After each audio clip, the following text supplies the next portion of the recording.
സംവിധായകൻ രഞ്ജിത്ത് ചലച്ചിത്ര academy chairman സ്ഥാനം രാജിവെച്ചു. മോശമായി പെരുമാറിയെന്ന ബംഗാളി നടി ശ്രീലേഖ മിത്രയുടെ വെളിപ്പെടുത്തലിന് പിന്നാലെയാണ് രാജി. രഞ്ജിത്ത് രാജിവെക്കേണ്ടത് അനിവാര്യമാണെന്ന് LDFും നിലപാട് സ്വീകരിച്ചതോടെയാണ് രാജിയിലേക്ക് കാര്യങ്ങൾ നീങ്ങിയത്. രഞ്ജിത്തിനെതിരെ കേസ് എടുക്കുന്നത് അടക്കമുള്ള കാര്യത്തിൽ സർക്കാർ നിയമോപദേശം തേടും. ആരോപണത്തിൽ സത്യം തെളിയുമെന്നും നിയമ നടപടിയുമായി മുന്നോട്ടു പോകുമെന്നും രഞ്ജിത്ത് പ്രതികരിച്ചു. ബംഗാളി നടി ശ്രീലേഖ മിത്രയുടെ രഞ്ജിത്തിനെതിരായ വെളിപ്പെടുത്തൽ പിന്നാലെ സംരക്ഷണ കവചമൊരുക്കിയുള്ള വകുപ്പ് മന്ത്രിയുടെ പ്രതികരണം, മണിക്കൂറുകൾക്കകം പിന്നീട് മന്ത്രിയുടെ മലക്കം മറിച്ചിൽ. രഞ്ജിത്ത് രാജിവെക്കണമെന്ന് സിനിമാ മേഖലയ്ക്ക് പുറമെ ഇടതുമുന്നണിക്കകത്തു നിന്നും സമ്മർദ്ദമേറുന്നു. ഒടുവിൽ 47 മണിക്കൂർ നീണ്ടുനിന്ന നാടകീയതകൾക്കൊടുവിലാണ് ചലച്ചിത്ര അക്കാദമി ചെയർമാൻ സ്ഥാനത്ത് നിന്നുള്ള രഞ്ജിത്തിന്റെ പടിയിറക്കം. വകുപ്പ് മന്ത്രിക്ക് പകരം രാജിക്കത്ത് ഇമെയിൽ വഴി മുഖ്യമന്ത്രിക്കാണ് രഞ്ജിത്ത് കൈമാറിയത്. ലൈംഗികാരോപണത്തിൽ രഞ്ജിത്തിനെ കാത്തിരിക്കുന്നത് ഇനി നിയമ നടപടികളാണ്. AGയുടെ നിയമോപദേശം സർക്കാർ ഉടൻ തേടും. അതിനുശേഷമാകും കേസ് രജിസ്റ്റർ ചെയ്യുന്നതടക്കമുള്ള നടപടികളിലേക്ക് നീങ്ങുക.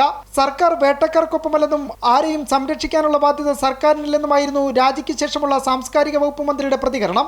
ഞങ്ങൾ ഇരയോടൊപ്പമാണ്, വേട്ടക്കാരനോടൊപ്പമല്ല.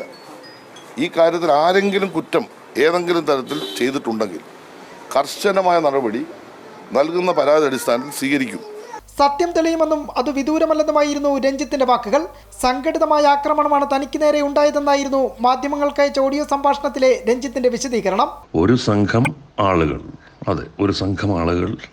നടത്തിയ നാളുകളുടെ ശ്രമമാണ് ശ്രീലേഖ മിത്രയുടെ ആരോപണം എന്ന രൂപത്തിൽ പുറത്തേക്ക് വന്നത്.